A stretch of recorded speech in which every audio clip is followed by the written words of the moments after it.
Hello everyone, मैं मिथुन सिंह स्वागत करता हूं आप सभी का। आशा करता हूं आप सभी बहुत अच्छे होंगे। बात करेंगे सिद्धू कानू मुर्मू बीएड सेमेस्टर 1 के प्रीवियस ईयर क्वेश्चन पेपर की। देखिए, मैंने इससे पहले 101 पेपर का जो कोड है आपका, वो यानी कि चाइल्डहुड एंड ग्रोइंग अप का, उसका एमसीक्यू करा रखा है। ये 102 पेपर का कोड है, 103 और 104। जब भी वीडियो अपलोड होगी, आप इस वीडियो के डिस्क्रिप्शन में जाएंगे तो आपको चारों पेपर का जो है लिंक मिल जाएगा। मैं कोशिश करूंगा कि कल ही जो है सारी वीडियो को अपलोड कर दिया जाए। आपकी परीक्षा भी काफ़ी नज़दीक आ गई है। तो Sidhu Kanu Murmu contemporary India and education के हम लोग सारे प्रीवियस ईयर क्वेश्चन पेपर को देखेंगे। पिछले 5-6 साल के एमसीक्यू को देखेंगे, किस तरह का सवाल यहाँ पर पूछा गया था। आगे बढ़े उससे पहले मैं आपको बता दूं, पिछले 5 साल के जितने भी प्रीवियस ईयर क्वेश्चन पेपर है, सारे क्वेश्चन पेपर की पीडीएफ आपको 49 रुपये में और सजेशन 199 में आपको प्रोवाइड कर दिया जाएगा। अब ये सजेशन क्या होता है? सजेशन यानी कि वेरी वेरी इंपॉर्टेंट क्वेश्चन, ऐसे सवाल जो एग्जाम में पूछे जाते हैं, बार बार आंसर के साथ आपको प्रोवाइड कर दिया जाता है। यहाँ से मेरी ईमेल आईडी आप देख सकते हैं, yourmithunsingh@gmail.com पे आप मुझे मेल कर सकते हैं। इंस्टा पे अगर आप डू फॉलो मी @imithunsingh, बाकी आप मुझे व्हाट्सअप कर सकते हैं 7979054474 पे। तो चलिए स्टार्ट करते हैं 102 के सारे क्वेश्चन पेपर को कि किस तरह का सवाल यहां पर पूछा गया था। अब यहां से देखिए, पहला सवाल आपके लिए ये रहा और याद रखिएगा कई सवाल रिपीट हुए हैं। पहला सवाल है, देखिए क्या है। According to dash commission elementary education should prepare children to become responsible and useful citizen. यानी कि कौन से आयोग ने जो है पाठ्यक्रम में, करिकुलम में बदलाव करके कहा गया कि करिकुलम ऐसा होना चाहिए कि बच्चा जब पढ़ के निकले स्कूल से तो प्राथमिक जो शिक्षा है वो अगर कंप्लीट कर लेता है तो उसको जो है एक जिम्मेदार, अकाउंटेबल पर्सन और एक जो है अच्छा सिटीजन बनने में तैयार हो जाए वो। देखिए, पहला है हंटर, फिर है राधा कृष्णन, फिर है यूनिवर्सिटी, फिर है कोठारी कमीशन। तो देखिए इसका आंसर हो जाएगा कोठारी कमीशन, जो कि 1964 से 1964 से 66 तक चला था। इसी ने जो है ट्राई लैंग्वेज फार्मूला यानी कि 3 लैंग्वेज फार्मूला के बारे में बात की थी। अब देखिएगा आगे जो अगले साल से बोर्ड वगैरह की भी परीक्षा होगी, उसमें आपको 3 पेपर जो है केवल लैंग्वेज का देना होगा। मैंने भी जो है 3 पेपर दिया था, बट वो एडिशनल था, हिंदी, इंग्लिश और संस्कृत मैंने दिया था। अब जो बच्चे हैं या तो हिंदी या फिर इंग्लिश का देते हैं या फिर संस्कृत या फिर हिंदी का देते हैं, इंग्लिश का देते हैं। मैं बात कर रहा हूँ यहाँ पे देवघर की, ठीक है। लेकिन समय समय के अनुसार जो है चीज़ें बदलती है और ये 3 लैंग्वेज जो है आपको फिर से देखने को मिलेगा। अब अगला सवाल देखिए क्या बोला गया है। Free and compulsory education is let down by. निःशुल्क और अनिवार्य शिक्षा किसके द्वारा निर्धारित की गई थी? तो देखिए 21 आर्टिकल के द्वारा जो है ये आपको देखने को मिलेगा। तो 21A के द्वारा ये आपको देखने को मिलेगा। देखिए 21A यानी कि 86th अमेंडमेंट के द्वारा जो है ये बात कही गई थी। क्या कही गई थी भाई? कि अनुच्छेद 21A बच्चों के लिए निःशुल्क और अनिवार्य शिक्षा सुनिश्चित करता है। कंपलसरी एजुकेशन किस से किस साल तक के बच्चे को हो सकता है कि एग्जाम में ये पूछ दिया जाए, तो 6 से 14 साल के बच्चे को ये जो है फ्री एंड कंपलसरी एजुकेशन के बारे में बात करता है। चलिए अगले सवाल की ओर हम लोग बढ़ेंगे। अगला सवाल देखिए क्या है आपके सामने। The idea of a basic education is propounded bye. बुनियादी शिक्षा का विचार किसके द्वारा प्रतिपादित किया गया है? तो देखिए बुनियादी शिक्षा के बारे में महात्मा गांधी ने बात की थी। ऑप्शन नंबर आपका जो है सी सही हो जाएगा। इन्होंने नई तालीम के बारे में बात किया है, ये ध्यान में रखिएगा। और छत्तीसगढ़ में ना एक नई तालीम जो है एक सब्जेक्ट है अलग से, नई तालीम के बारे में वो जो है प्राउडली अपने सिलेबस में, करिकुलम में जो भी आपको हो से उसमें वो उन्होंने जो है नई तालीम को रखा हुआ है। नई तालीम एक सब्जेक्ट है वहाँ पे जो गांधी जी के द्वारा जो है दिया गया था। बेसिक एजुकेशन या बुनियादी शिक्षा को ही नई तालीम कहा जाता है। नई तालीम यानी कि नई शिक्षा, तालीम एक उर्दू वर्ड है, ठीक है। नई तालीम का सिद्धांत गांधी जी के द्वारा दिया गया था। अगला सवाल देखिए क्या है। National council for teacher education, NCET का फुल फॉर्म भी आपसे एग्जाम में पूछा जा सकता है। उसका फुल फॉर्म अभी आपने देख लिया। National council for teacher education become a statutory body on recommendation of. राष्ट्रीय अध्यापक शिक्षा परिषद किसकी सिफारिश पर वैधानिक निकाय बनी है? तो देखिए इसका आंसर हो जाएगा 1986। न्यू एजुकेशन पॉलिसी 1986 के कहने पर ये जो है, सिफारिश पे ये जो है एनसीईटी को जो है वैधानिक दर्जा मिला था। अगला सवाल, when did the RTI act came into the force in India. Bharat में सूचना का अधिकार कब लाया गया? तो देखिए 12 अक्टूबर को जो है, 12 अक्टूबर 2005 को। देखिए डेट कितना इंपॉर्टेंट हो जाता है यहाँ पर, 15 अक्टूबर भी है और 12 अक्टूबर भी है। तो 12 अक्टूबर 2005 को जो है सूचना का अधिकार अधिनियम आपको देखने को मिलेगा। छठवां सवाल, national universalisation of elementary education targets concentrate on, यानी कि प्राथमिक शिक्षा के राष्ट्रीय सार्वभौमिकरण का लक्ष्य किस पर केंद्रित है? यूनिवर्सल एक्सेस, एनरोलमेंट, रिटेंशन या फिर ऑल ऑफ द एबव। तो देखिए इसका जो आंसर हो जाएगा वो हो जाएगा यूनिवर्सल एक्सेस के बारे में भी ये बात करता है, जिसमें एनरोलमेंट हो, रिटेंशन हो। तो इसका आंसर हो जाएगा आपका ऑल ऑफ द एबव, यानी कि option number 4 is the right answer. अगला सवाल, education is on dash list. शिक्षा जो है किस सूची में आता है? तो देखिए शिक्षा जो है यूनियन में भी आपको देखने को मिलेगा, ठीक है, ये ध्यान में रखिएगा, यूनियन में भी आपको देखने को मिलेगा और स्टेट जो है स्टेट सूची में भी आपको ये देखने को मिल जाएगा, ठीक है। यानी कि ये दोनों में मिलता है और दोनों में जो लिस्ट में शामिल होता है उसे हम लोग कंकरेंट लिस्ट कहते हैं। ऑप्शन नंबर आपका बी, यानी कि समवर्ती सूची। हिंदी में, हिंदी वाले बच्चे जो है नाराज ना हो, मैंने इंग्लिश में ही लिख रखा है क्योंकि जो स्लाइड है वो बहुत बड़ा बन जाता है, तो समवर्ती सूची इसका आंसर हो जाएगा। Operation blackboard is related to, operation blackboard जो है वो किससे संबंधित है, ये सवाल आपसे पूछा गया है। न्यू एजुकेशन पॉलिसी 1986 से जो है ब्लैक बोर्ड ऑपरेशन जो है वो शुरू है। इसमें क्या क्या काम था ऑपरेशन ब्लैक बोर्ड का? तो ऑपरेशन ब्लैक बोर्ड जो स्कूल में फंडामेंटल जो फैसिलिटीज़ है, टॉयलेट, क्लीन टॉयलेट हो, महिलाओं के लिए टॉयलेट हो, स्कूल की जो 4 दीवारी होनी चाहिए, स्कूल में बिजली, पंखा, ये सब सारी चीज़ें जो है अवेलेबल होनी चाहिए, फंडामेंटल चीज़ें, ताकि जो है बल्ब वगैरह, लाइट वगैरह जो है मिलनी चाहिए। तो ऑप्शन 1 आपका जो है सही जवाब हो जाएगा। यह स्कूल में जो है सुधारने के बारे में, सुविधा देने के बारे में बात करता है। नेशनल करिकुलम फ्रेमवर्क 2005 जो है ये स्कूल में जो है चाइल्ड सेंटर्ड जो एजुकेशन है उसके बारे में बात करता है, यानी कि हम लोग करिकुलम ऐसा डिज़ाइन करेंगे जो बच्चे के डेवलपमेंट पे जो है आधारित हो, उस पर ही सब कुछ बात करें। अगला सवाल देखिए क्या है, fundamental duties comes under article, मौलिक कर्तव्य किस अनुच्छेद के अंतर्गत आता है? तो 51A के अंतर्गत ये आपको देखने को मिलेगा। 51A में जो है आपको ये जो फंडामेंटल ड्यूटीज है ये मेंशन है। क्वेश्चन नंबर 10 देखिए क्या बोला गया है, education is a 2 way process, यह बात किसने कही है? तो जॉन एडम के द्वारा ये बात कही गई थी। ऑप्शन नंबर आपका 1 क्या होगा, सही हो जाएगा। एडम के अनुसार शिक्षा में जो टीचर हैं, टीचर और जो बच्चे हैं यानी लर्नर हैं, उनके बीच जो है कम्युनिकेशन यानी कि जो डायलॉग है, संवाद है, बातचीत है, वो होनी चाहिए। और इससे क्या होता है, बच्चे के मन में जो सवाल है वो जो है ठीक ढंग से जो है टीचर के पास पहुंचे और टीचर उसका सॉल्यूशन दे। अगला सवाल, when was education brought into concurrent list in India, Bharat में शिक्षा को समवर्ती सूची में कब शामिल किया गया है? देख लो आप सवाल किस तरह से जो है घुमा घुमा के सवाल पूछा जाता है। तो 1976 में जो है इसका आंसर हो जाएगा। 1976 में शिक्षा को जो है समवर्ती सूची में लाया गया था, कंकरेंट लिस्ट में से जो है लाया गया था। अब अगला सवाल question number 12, education is a 3 way process, शिक्षा जो है एक त्रिपक्षीय प्रक्रिया है, इसके बारे में किसने बात की थी? John Adam, John Dewey, Rousseau ने या फिर प्लेटो ने? तो देखिए जॉन डुई के द्वारा जो है ये बात कही गई थी। ऑप्शन नंबर आपका भी करेक्ट हो जाएगा, ठीक है। जॉन डुई साहब प्रैग्मेटिज्म को बहुत ज़्यादा जो है ये क्या करते थे, जॉन डुई जो है प्रमोट करते थे प्रैग्मेटिज्म को, और प्रैग्मेटिज्म में जो है लर्निंग बाय डूइंग को जो है बहुत ज़्यादा प्रमोट किया जाता है, यानी कि रियल वर्ल्ड में, यानी कि प्रैक्टिकल लाइफ से जो है बच्चा सीखता है। यहाँ पे इसके बारे में बातचीत की गई थी। अगला सवाल देखिए क्या है, the exponent of filtration theory was, निस्पंदन सिद्धांत के प्रतिपादक कौन थे? तो देखिए फिल्ट्रेशन सिद्धांत जो है वो आपको लॉर्ड मैकाले के शिक्षा में देखने को मिलेगी। इन्होंने जो है फिल्ट्रेशन थ्योरी के बारे में बात की थी, जिसमें ऊपरी वर्ग से नीचे तक शिक्षा को फैलाने का सिद्धांत दिया गया था। अगला सवाल, when did the RTI act came into the force in India, Bharat में सूचना का अधिकार 12 अक्टूबर 2005 में।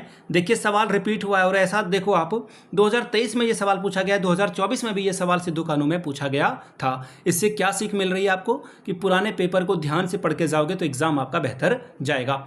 Where are fundamental duties taken in Indian constitution, भारतीय संविधान में मौलिक कर्तव्य कहाँ से लिए गए हैं? ये बड़ा प्यारा सवाल है और कई एग्जामिनेशन में जो है इसके बारे में सवाल पूछा गया है। तो रसिया से जो है फंडामेंटल जो ड्यूटीज़ है वो ली गई है, यूएसएसआर उस समय था ये। वहाँ पे क्या है कि आपको कुछ जो राइट दिए गए हैं उसके अलावा आपका कुछ कर्तव्य भी है देश के प्रति, वो आपको निभाना है। अगला सवाल देखिए क्या है, the chairman of national knowledge commission is, राष्ट्रीय ज्ञान आयोग के अध्यक्ष कौन है? करेंटली कौन है? तो सैम पित्रोदा जो है उस समय थे। ये 2023 का सवाल है, तो ये ध्यान में रखिएगा, सैम पित्रोदा जो है राष्ट्रीय ज्ञान आयोग के अध्यक्ष थे। हालांकि अब इनको हटा ही दिया गया होगा क्योंकि अब बीजेपी की गवर्नमेंट है तो बीजेपी अपने लोगों को बैठाएगी, जैसे कांग्रेस अपने लोगों को बैठाती है, ये हर एक सरकार में चलता है। Operation blackboard was related to, operation blackboard किससे संबंधित था? तो नेशनल एजुकेशन पॉलिसी 1986 से सवाल रिपीट हुआ है। देखोगे आप सवाल रिपीट हुआ है। अगला सवाल, what is the main barrier of a universalization, सार्वभौमिकरण की मुख्य बाधाएं क्या है? गरीबी, लिटरेसी, सोशल बैकवर्डनेस से, पॉवर्टी मतलब गरीबी, इलिटरेसी यानी कि अनपढ़ या फिर साक्षरता, फिर है सोशल बैकवर्डनेस यानी कि जो है पिछड़ापन। तो ये आंसर हो जाएगा ऑल ऑफ दिस, यानी कि अगर आप यूनिवर्सलाइजेशन करना चाहते हो, सभी को पढ़ाना चाहते हो, सभी को आगे बढ़ाना चाहते हो, तो ये सारे ऑब्स्टेकल हैं। अगला सवाल, the future of India is build in classroom, this statement is related with, यानी कि भारत का भविष्य जो है कक्षाओं में, क्लासरूम में जो है बन रहा है, यह बात किसके द्वारा कही गई थी? तो देखिए कोठारी कमीशन के द्वारा ये बात कही गई थी, और मैंने आपको पहले भी बता रखा है कोठारी कमीशन 1964 से 66 में इन्होंने ट्राई लैंग्वेज फार्मूला दिया और बहुत सारी बातें इन्होंने की थी। इसके ऊपर एक डेडिकेटेड वीडियो में हो सकता है आपके एग्जाम से पहले ले आऊँ, बट देखते हैं क्या हो पाता है। अगला सवाल, भारत के प्रथम शिक्षा मंत्री कौन थे? बड़ा ही आसान सा सवाल है, मौलाना अबुल कलाम आज़ाद, जो कि आमिर खान के फैमिली से रिलेटेड है। आमिर खान साहब जो है इसी फैमिली के आगे फैमिली ट्री में बढ़े हुए हैं। अगला सवाल देखिए क्या है, how many valid language are in Indian constitution, भारतीय संविधान में कुल कितनी मान्य भाषाएं हैं? तो इसका आंसर हो जाएगा 22। कितने हैं? 22। अब सवाल देखिए, हो सकता है कि एग्जाम में थोड़ा पूछा जाए कि कौन से अनुसूची में 22 भाषाएं आपको देखने को मिलेगी। तो देखिए 22वीं अनुसूची में 22 जो आपका है भाषा है, ये आपको जो है 8वीं अनुसूची में देखने को मिलेगा। किस में देखने को मिलेगा? 8वीं, 8th जो आपका ये कॉन्स्टिट्यूशन का है शेड्यूल, उसमें आपको देखने को मिलेगा। अगला सवाल, what is the meaning of 3R, 3R का क्या अर्थ है? तो देखिए 3R का मतलब होता है, पहला तो रीडिंग हो जाएगा, मैं लिख दे रहा हूँ आपके लिए। पहला हो जाएगा रीडिंग यानी कि पढ़ना, फिर हो जाएगा राइटिंग यानी कि लिखना, पढ़ना फिर लिखना, और फिर आप जो है अर्थमेटिक यानी कि गणित सीख पा रहे हो। देखिए फंडामेंटल पढ़ाई इसलिए हो रही है ताकि आप जो है बोल पाओ, समझ पाओ, लिख पाओ, ठीक है। तो इसका आंसर हो जाएगा ऑल ऑफ द अबव, यानी कि सभी सही है यहाँ पर। अगला सवाल, man is a social animal, यह बात किसने कही थी? मनुष्य जो है एक सामाजिक प्राणी है, यह बात अरिस्टोटल के द्वारा कही गई थी, यानी कि अरस्तु। हिंदी वाले बच्चे ध्यान में रखेंगे, अरस्तु के द्वारा यह बात कही गई थी। नेक्स्ट सवाल देखिए क्या है, पिलर्स ऑफ एजुकेशन आर, शिक्षा के स्तंभ कौन कौन से हैं? Learn to know, learn to do, learn to be and live together, यानी कि जो ये देखिए ये जो सारी बात है ना, ये डेलॉर्स कमीशन के द्वारा बात कही गई थी। देखिए मैं आपको लिख दे रहा हूँ, डेलॉर्स कमीशन के द्वारा ये बात कही गई थी, और इसका जो आंसर हो जाएगा वो हो जाएगा ऑल ऑफ दिस, यानी कि आपको सीखने के, जानने के लिए सीखना है, और सीखना है ताकि आप कुछ कर सको और जीवन यापन कर सको, साथ में रह सको। आंसर आपका 4 हो जाएगा। सोर्सेस ऑफ नॉलेज आर, ज्ञान का स्रोत क्या है? लिटरेचर है, बिल्कुल। Life of a great man, बड़े बड़े जो हमारे महान हस्तियां हैं, महात्मा गांधी, गौतम बुद्ध, अंबेडकर साहब हैं, और भी बहुत सारे लोग हैं जिन्होंने बहुत कुछ दिया है। वीर कुंवर सिंह से आप सीख सकते हैं कि उन्होंने कैसे बहादुरी से लड़ा। सुभाष चंद्र बोस हैं, भगत सिंह है, हमारे देश में बहुत सारे लोग हैं जिन्होंने बहुत काम किया है। एक्सपीरियंस से भी सीखा जा सकता है। तो इसका आंसर फिर से एक बार जो है ऑप्शन नंबर डी, यानी कि ऑल ऑफ दीज इसका सही जवाब होगा। अगला सवाल, what is the starting year of a right to information, सूचना का अधिकार का आरंभ वर्ष क्या था? 2005। कब? तो 12 अक्टूबर को। अगला सवाल देखिए क्या बोला गया है, When was NCERT established, यानी कि NCERT की स्थापना कब की गई थी? तो देखिए NCERT की स्थापना जो है वो 2005 में, सॉरी 2005 में नहीं बल्कि 1961 में की गई थी, ठीक है। आप लोग नीचे NCERT का फुल फॉर्म लिखेंगे, मैं देखना चाहता हूं कितने बच्चों को NCERT की फुल फॉर्म पता है। अगला सवाल, which facility is not available in India, Bharat में कौन सी सुविधा उपलब्ध नहीं है? इकोनॉमिकल, एजुकेशनल, ट्रैफिक या फिर नन ऑफ दीज। तो देखिए कोई भी नहीं, ये सारा सुविधा भारत में अवेलेबल है। ऑप्शन नंबर डी, इसे बोलते हैं ना, ये बाउंसर वाला सवाल था। अगला सवाल, which language is the mother of all Indian language, कौन सी भाषा सभी भारतीय भाषाओं की जननी कही जाती है? देखिए यहाँ पे आप संस्कृत लगा लोगे और कोई दिक्कत नहीं आएगी आपको, लेकिन जब आप तमिलनाडु में जाओगे ना, तो तमिलनाडु के लोग जो है वो टोटली डिफरेंट अपोज करते हैं।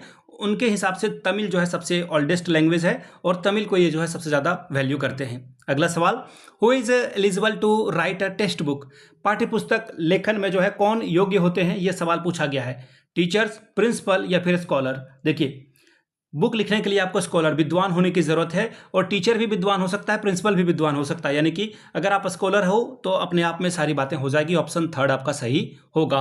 विच article of Indian constitution mentions the directive principle of state policy, भारतीय संविधान के किस अनुच्छेद में राज्य के नीति निर्देशक तत्वों का उल्लेख आपको देखने को मिलता है? तो इसका आंसर हो जाएगा 36 से 51। एक सेकंड, ये होगा आंसर आपका 36 से 51, यानी कि ऑप्शन नंबर आपका डी जो है वो करेक्ट हो जाएगा।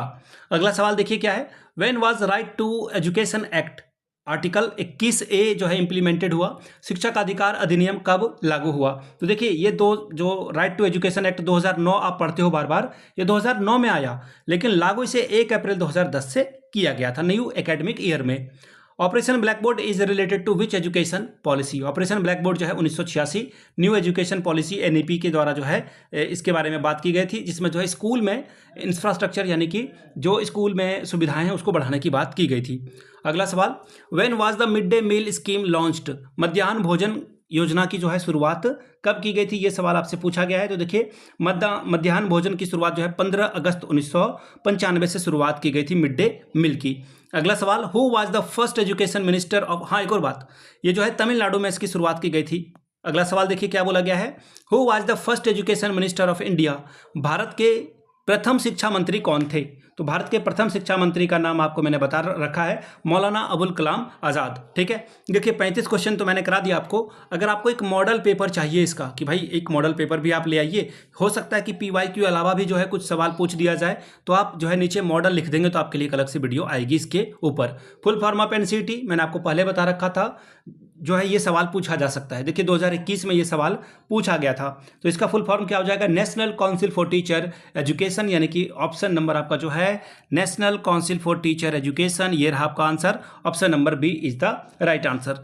अगला सवाल देखिए क्या है, which of the following is not a pillar of education? Delors commission के द्वारा जो है किसको शिक्षा का स्तर नहीं माना गया है? तो देखिए 4 ऑप्शन है यहाँ पर, लर्न टू नो को, लर्न टू बी को और लर्न टू लिव टुगेदर को, लेकिन लर्निंग टू सेल्फ नहीं माना गया था। ऑप्शन सी आपका इनकरेक्ट हो जाएगा। National education day is celebrated on, यानी कि राष्ट्रीय शिक्षा दिवस जो है कब जो है भारत में मनाया जाता है? तो देखिएगा राष्ट्रीय शिक्षा दिवस भारत में जो है 11 नवंबर को सेलिब्रेट किया जाता है। ऑप्शन नंबर आपका डी सही हो जाएगा। क्यों भाई सेलिब्रेट करते हैं हम लोग? जो मौलाना अबुल कलाम आज़ाद साहब थे, कलाम, देखिए कलाम में लिख दूंगा तो आप कंफ्यूज कर जाओगे, क्योंकि इंडियन जो हैं वो कलाम साहब से अलग ही प्रेम करते हैं। तो मैं यहाँ पे आपको लिख दे रहा हूँ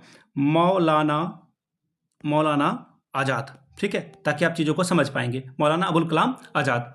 अगला सवाल देखिए क्या बोला गया है, the main achievement of Buddhist education was? बौद्धकालीन शिक्षा का मुख्य संस्कार क्या था? तो देखिए ये सवाल मेरा एमएड में पूछा भी गया था। ठीक है, एमएड में ये जो है सवाल पूछा गया था, उपसंपदा इसका जो है सही जवाब हो जाएगा। ठीक है, और जो जनेऊ संस्कार जो है हिंदू धर्म में किया जाता है, और बौद्ध में जो है उसी को पब्जा कहा जाता है। ठीक है, पब्जा कहा जाता है। ये सवाल भी मेरा बीएड में पूछा गया था, नेट एजुकेशन वगैरह में ये सवाल आ सकता है। What is the structure of a curriculum as per NEP 2020? New education policy 2020 के अनुसार पाठ्यक्रम की संरचना क्या है? तो देखिए 5+3+3+4, यानी कि ऑप्शन नंबर आपका बी सही हो जाएगा। अगला सवाल देखिए क्या है, before independence which commission was originated? स्वतंत्रता से पहले कौन सा आयोग को गठित किया गया था? तो देखिए वर्धा कमीशन को जो है किया गया था। ऑप्शन नंबर आपका जो है सी सही जवाब हो जाएगा। वर्धा जो है स्वतंत्रता से पहले की शुरुआत की गई जो है योजना थी, कमीशन थी। अगला सवाल, when was the secondary education commission established? माध्यमिक शिक्षा आयोग की स्थापना कब की गई थी? तो देखिए 1952 से 1953, यानी कि मुदालियर कमीशन इसका नाम भी है। देखिएगा इसका जो नाम है वो मुदालियर आयोग के नाम से जाना जाता है इसे, तो ये भी ध्यान में रखिएगा। और 1964 से 66 को जो है इसे जो है कोठारी कमीशन के नाम से जाना जाता है, कोठारी आयोग के नाम से जाना जाता है।